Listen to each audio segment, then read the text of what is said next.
ဘာသာကြီး၄ခုမှာဘယ်ဘာသာမှမဖြေဆိုနိုင်တဲ့မေးခွန်းတစ်ခုကိုဗုဒ္ဓဘာသာကပဲဖြေဆိုနိုင်ပါတယ်ဆိုပြီးအခုတလောလူတွေရဲ့ပါဇက်ဖျားမှာပြောဆိုနေကြပါတယ်ဗုဒ္ဓဘာသာဝင်မဟုတ်တဲ့ကျွန်တော်တို့အတော့ကိုစိတ်ဝင်စားသွားပြီသူတို့ဗုဒ္ဓဘာသာဝင်တွေမှာသာဖြေဆိုနိုင်တယ်ဆိုတဲ့မေးခွန်းကပါတယ်ဒီစကားဟာဗုဒ္ဓဘာသာဝင်တွေကကိုယ့်ရဲ့ဘာသာကိုတမင်မြောက်ပြီးပြောဆိုနေကြတာလားဒါမှမဟုတ်ရင်ဒီမေးခွန်းကဘာလဲဆိုတာကိုသိရဖို့အတွက်ကျွန်တော်ကိုယ်တိုင်ဗုဒ္ဓဘာသာကိုစတင်လေ့လာခဲ့ပါတယ်ဗုဒ္ဓဘာသာထက်ကိုအရင်စောပြီးပေါ်ထွန်းခဲ့တယ်လို့ကိုယ်ွယ်သူလည်းများတဲ့ကျွန်တော်တို့ခရစ်ယာန်အစ္စလမ်ဘာသာဟိန္ဒူဘာသာတွေကတော့မဖြေဆိုနိုင်ဘူးလို့ပြောထားတဲ့ဒီမေးခွန်းကဘလို့မေးခွန်းမျိုးမလို့လဲဒါအတွက်ကြောင့်တကယ်ဟုတ်မဟုတ်ဆိုတာကျွန်တော်ကိုယ်တိုင်ပဲစတင်ပြီးဗုဒ္ဓဘာသာကိုလေ့လာခဲ့ပါတယ်နံပါတ်1မေးခွန်းကတော့လောကမှာဘယ်အရာကိုထိန်းချုပ်နိုင်ရင်လောကကြီးရဲ့ဘယင်းလို့ခေါ်ဆိုပါသလဲဥပမာတိုင်းပြည်ကိုထိန်းချုပ်မင်းလုံးနေတဲ့လူကိုလောကရဲ့ဘယင်းလို့ခေါ်ဆိုပါသလားဒါမှမဟုတ်ရင်ကမ္ဘာလောကကြီးတစ်ခုလုံးကိုတိမ့်ပိုက်ထားနိုင်တဲ့လူကိုလောကရဲ့ဘယင်းလို့ခေါ်ဆိုပါသလားဘယ်အရာကိုထိန်းချုပ်ထားနိုင်တဲ့လူကိုလောကရဲ့ဘယင်းလို့ခေါ်ဆိုပါသလဲတဲ့ဒီမေးခွန်းရဲ့အဖြေမှန်က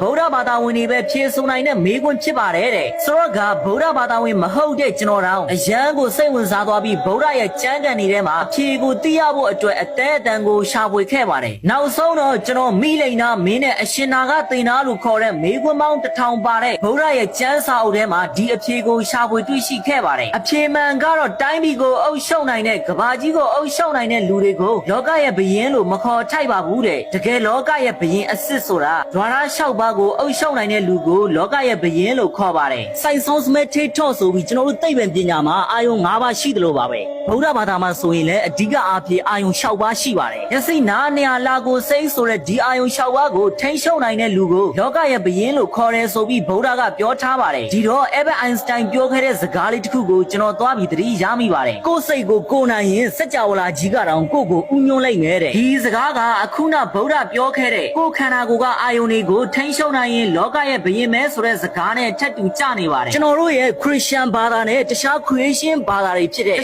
ခြားသောဘာသာတွေမှာစိတ်နဲ့ပတ်သက်တာလူစိတ်ရဲ့အလူရှင်နဲ့ပတ်သက်တာတွေကဟောထားတာတိတ်မရှိတဲ့အတွက်စိတ်အကြောင်းနဲ့ပတ်သက်လာရင်ကျွန်တော်က philosophy psychology ဗုဒ္ဓဘာသာ Hinduism spiritual ဒီဘာသာတွေမှာဒါအဓိကထားပြီးလေ့လာဖြစ်ပါတယ်အရေးကြီးတဲ့ show ချက်တစ်ခုကဘာလဲဆိုရင်ကျွန်တော်တို့ရဲ့စိတ်ပါကိုယ်စိတ်ကိုကိုနိုင်ရင်စัจ java လာကြီးကိုတောင်အုပ်ချုပ်နိုင်ပါတယ်တဲ့အခုလိုမျိုးကြလစ်ပလစ်မေးခွန်းမေးတဲ့လူကိုတကယ်ကိုလေးစားမိတယ်လို့ဒီမေးခွန်းနဲ့ဒီအဖြေကိုလည်းကျွန်တော်အများကြီးကိုသဘောကျခဲ့ပါတယ်ဥပမာဟိန္ဒူဘာသာကဂုယုကြီးတွေခိဗဝိဒါနဲ့အမေဇုံတောကဂုယုကြီးတွေဗုဒ္ဓဘာသာမှာယဟန်နာလို့ကြော်ကြားတဲ့ပုံကိုယ်တွေကကောင်းကင်ပြန်နိုင်တယ်စัจ java လာအနံ့ကိုသွားနိုင်တယ်ဆိုတာကိုယ့်ရဲ့စိတ်ကိုကိုနိုင်သွားတဲ့အတွက်သူတွေရဲ့ဥကောင်းငယ်တိတ်မှာရှိနေတဲ့ပဲစည်းလောက်တီးတီးလေးသာရှိတဲ့ pineal gland လို့ခေါ်တဲ့အရာလေးတစ်ခုကအဝိကံဖြစ်သွားတာကိုပြောတာပါကျွန်တော်တို့ရဲ့သိပ္ပံဘက်ကနေပြောမယ်ဆိုရင်လူတစ်ယောက်ကကိုယ့်ရဲ့စိတ်ကိုထိန်းချုပ်လာနိုင်တဲ့အခါကျရင်လူသားတွေရဲ့အုံနောက်ထဲမှာရှိနေတဲ့ pineal gland လို့ခေါ်တဲ့ပဲစည်းလောက်သာရှိတဲ့အရာလေးတစ်ခုကအဝိကံဖြစ်လာတတ်ပါတယ်အဲ့ဒီအရာလေးအဝိကံဖြစ်လာပြီဆိုရင်လူတစ်ယောက်ကမတူညီတဲ့ power တွေရလာတတ်ပါတယ်ကျွန်တော်တို့ရဲ့ Christian ဘာသာနဲ့ Islam ဘာသာတခြားဘာသာဝင်တွေကိုစော်ကားလို့ခြင်းမရှိတဲ့အပြင်ဒီမေးခွန်းလေးနဲ့ဒီအဖြေလေးအကြောင်းကိုကျွန်တော်ကိုယ်တိုင် research လုပ်ပြီးဗဟုသုတအနေနဲ့တင်ဆက်ပေးလိုက်ပါတယ်